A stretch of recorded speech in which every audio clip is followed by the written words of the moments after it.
அனைவருக்கும் வணக்கம். இன்னைக்கு நம்ம பார்க்க போகிற டாபிக் என்னன்னு பார்த்தீங்கன்னா, 10வது புக்கில் சமூக அறிவியல் வரலாறுல 19ஆம் நூற்றாண்டில் சமய சீர்திருத்த இயக்கங்களை ஆல்ரெடி பார்ட் 1 கம்ப்ளீட் பண்ணியாச்சு. இன்னைக்கு பார்ட் 2. என்னோட சேனல் யாராவது சப்ஸ்கிரைப் பண்ணாம இருந்தீங்கன்னா மறக்காம சப்ஸ்கிரைப் பண்ணுங்க. 41 கொஸ்டின். ஜோதிப புகழால் ஒடுக்கப்பட்டோருக்கான முதல் பள்ளி திறக்கப்பட்ட ஆண்டு. 1852. சத்யசோதக் சமாஜ், அதாவது என்னன்னு பார்த்தீங்கன்னா உண்மையை நாடுவோர் சங்கம் என்று அமைப்பை நிறுவியவர் யாருன்னு பார்த்தீங்கன்னா ஜோதிபா பூலே.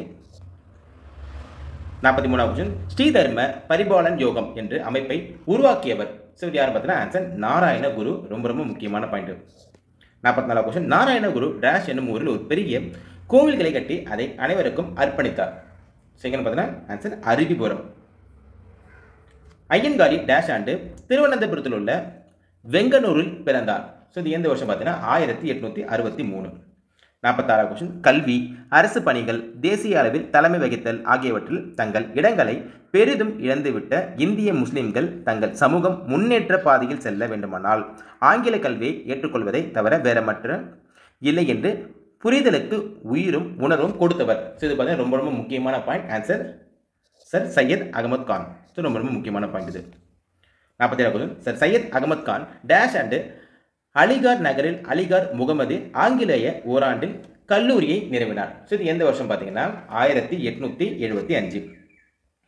42வது கொஸ்டின். அலிகார் முகமதிய ஆங்கிலேய ஊரண்டில் கல்லூரி டேஷ் ஆண்டு தரம் உயர்த்தப்பட்டு பல்கலைக்கழகமானது. இந்த 1920.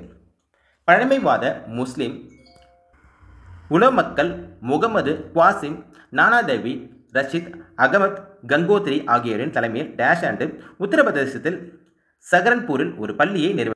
ஆன்சர் 1866. 50வது கொஸ்டின். கூற்று ஒன்று பாருங்க. தியோபந்த் பள்ளியின் நோக்கம் இஸ்லாமிய சமூகத்தின் ஒழுக்கத்தையும் மதத்தையும் மீட்டெடுப்பதாய் அமைந்தது. ஃபர்ஸ்ட் பாயிண்ட் பார்த்தீங்கன்னா கரெக்டானது.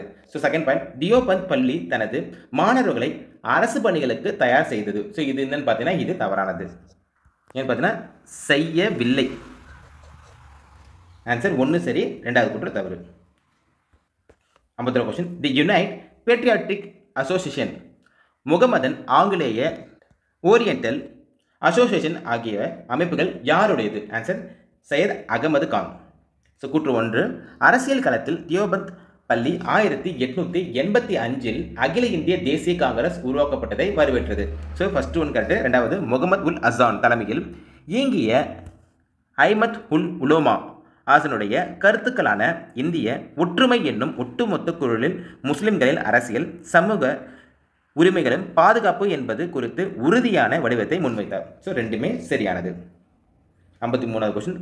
19ஆம் நூற்றாண்டில் இடைப்பகுதியில் படிப்பறிவு பெற்றிருந்த பார்சிகளின் சீர்திருத்த இயக்கம் டேஷ் தொடங்கப்பட்டது. இது எங்கன்னு பார்த்தீங்கன்னா பம்பாயில் இது தொடங்கப்பட்டது. 54வது கொஸ்டின். பர்துனர்ஜி நவ்ரோஜி என்போர் ரக்னுமாய் மகத்யானஸ் சபா என்னும் அமைப்பை ஏற்பட்ட ஆண்டு. எந்த வருஷம் பார்த்தீங்கன்னா 1851. 55 கொஸ்டின். பம்பாய் பார்சி சமுதாயத்தை சேர்ந்த டேஷ் என்பார் குழந்தை திருமண பழக்கத்திற்கு எதிரான சட்டம் இயற்றப்பட வேண்டும் என்று இயக்கம் நடத்தினவர் யாருன்னு பார்த்தீங்கன்னா பெர்மஜி மல்பாரி. ரொம்ப ரொம்ப முக்கியமான பாயிண்ட். 56 கொஸ்டின். கூட்டு ஒன்று பாருங்க. நிரங்காரி இயக்கத்தின் நிறுவனரான பாபாராம் சிங். இது பார்த்தீங்கன்னா தப்பு. யாரும் பார்த்தீங்கன்னா நிரங்காரியோட இயக்குனர் பாபா தயால் தாஸ் தான் நிரங்காரியோட இயக்கத்தின் நிறுவனர். அப்போ அடுத்தது என்னன்னு பார்த்தீங்கன்னா நாம்தாரியோட இந்த இயக்குனர் யாருன்னு பார்த்தீங்கன்னா பாபாராம் சிங். அப்போ பார்த்தீங்கன்னா இதிலே நமக்கு ரெண்டுமே தப்புன்னு தெரிஞ்சு போச்சு. ஆன்சர் கூற்று 1, 2 இரண்டும் தவறானது. நிரங்காரின்னு யாருன்னு பார்த்தீங்கன்னா பாபா தயால் தாஸ். அடுத்தது நாம்தாரின்னு யாருன்னா பாபாராம் சிங். 57வது கொஸ்டின். ஆங்கிலேயரின் ஆதரவுடன் சீக்கியர்களுக்கான கால்சா கல்லூரியில் டேஷ் உருவாக்கப்பட்டது. ஆன்சர் அமிர்தசரஸ். 58வது கொஸ்டின். வள்ளலார் என பிரபலமாக அறியப்பட்ட ராமலிங்க சுவாமிகள் சிதம்பரத்திற்கு அருகேயுள்ள டேஷ் என்னும் கிராமத்தில் பிறந்தார். எங்கன்னு பார்த்தீங்கன்னா ஆன்சர் மருதூர்.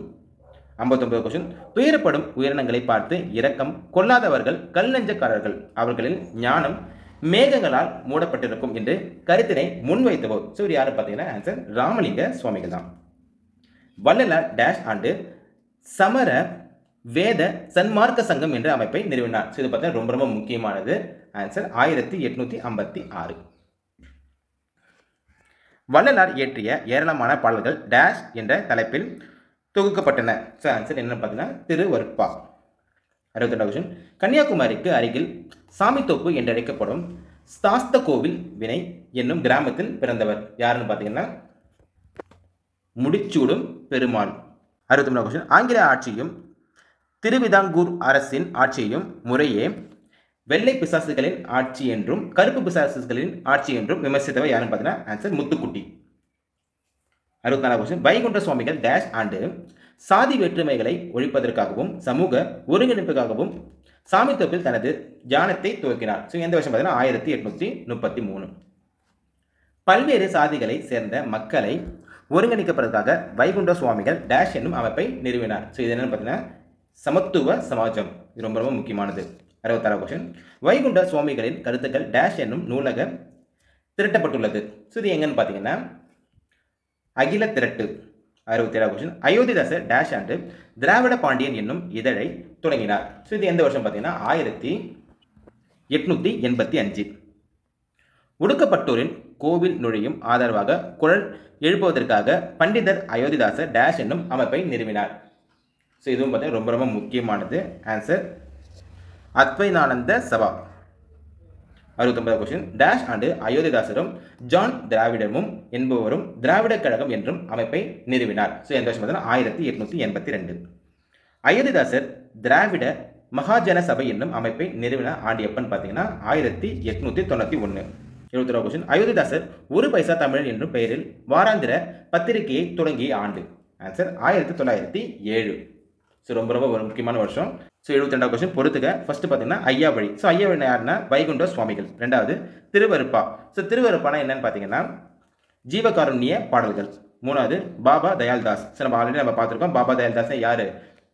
நிரங்காரி இயக்கத்துறை இயக்குனர். அடுத்து ஈஸ்வர் சந்திர வித்யாசாகர். ஸோ இவர் யாருன்னு பார்த்தீங்கன்னா விதவை மறுமண சட்ட திருத்தத்தை என்ன பண்ணியிருப்பாரு, கொண்டு வந்திருப்பாரு. ஸோ எந்த வருஷம்னு எனக்கு கமெண்ட் பாக்ஸில் எனக்கு கமெண்ட் பண்ணுங்கள். அடுத்தது தேவேந்திரநாத். ஸோ இவர் யாருன்னு பார்த்தீங்கன்னா ஆதி பிரம்ம சமாஜத்தை தொடங்கினவர். So answer 4. 5, 2, 1, 3. 73 கொஸ்டின் பிரம்மஞான சபையின் நிறையவர்களின் ஒவ்வொரு HS ஆல்ட்காட் ஏற்படுத்திய தாக்கத்தின் விளைவாக டேஷ் ஆண்டு அயோத்திதாசர் இலங்கை சென்றார். ஸோ இது எந்த வருஷம் பார்த்தீங்கன்னா 1898.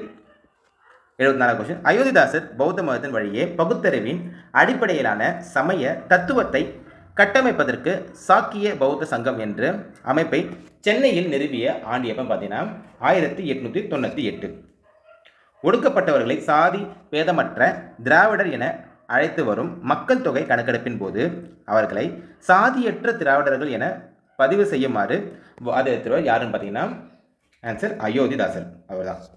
76 கொஸ்டின் கூற்று ஜோதிபா புலே ஆதரவற்றோருக்கான விடுதிகளையும் விதவைகளுக்கான விடுதிகளையும் திறந்தார். ஸோ ஃபர்ஸ்ட் பாயிண்ட் கரெக்டானது. அடுத்து என்னன்னு பார்த்தீங்கன்னா ஜோதிபா புலே குழந்தை திருமணத்தை எதிர்த்தார், விதவை மறுமணத்தை ஆதரித்தார். ஸோ ரெண்டுமே சரியானது. அப்போ பார்த்தீங்கன்னா கூற்று காரணம் கூற்றுக்கு பொருத்தமானதாக உள்ளது. ஸோ ஆன்சர் பி தான். ஸோ இதில் பார்த்தீங்கன்னா நமக்கு 10th புக்கில் இருக்கிற சமூக அறிவியலில் ஃபர்ஸ்ட் லெசன், அதாவது 19ஆம் நூற்றாண்டில் நம்ம கம்ப்ளீட் பண்ணியாச்சு. இந்த வீடியோ உங்களுக்கு பிடிச்சிருச்சுன்னா லைக் பண்ணுங்கள், ஷேர் பண்ணுங்கள், கமெண்ட் பண்ணுங்கள், மறக்காமல் சப்ஸ்கிரைப் பண்ணுங்கள். நெக்ஸ்ட் வீடியோ நம்ம நெக்ஸ்ட் லெசனில் பார்ப்போம். தேங்க்யூ.